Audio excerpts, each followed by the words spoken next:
With LASEK, the treatment is carried out onto the surface of the cornea. So the epithelium of the cornea, the skin of the cornea is removed, and then the laser treatment applied directly to the surface of the cornea. And this is a technique which has the advantage of being technically simpler, it's a one-step procedure, but has the disadvantage that within 24-48 hours there can be some pain and discomfort which subsides quite rapidly.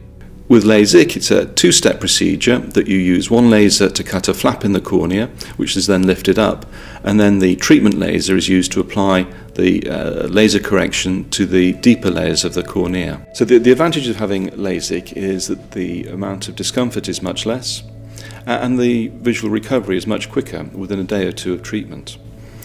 The downside is that it's technically more complex. It's a two-step procedure, so you need to use one laser to create the flap in the cornea, and with that there's about a 1% risk that the flap either is in the wrong position or wrong orientation, and if that's the case you put the flap back, let it heal, and you can go back again another day.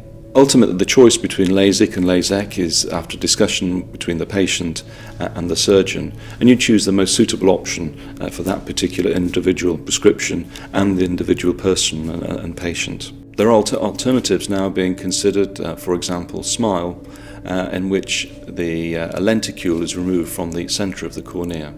That's a different surgical technique.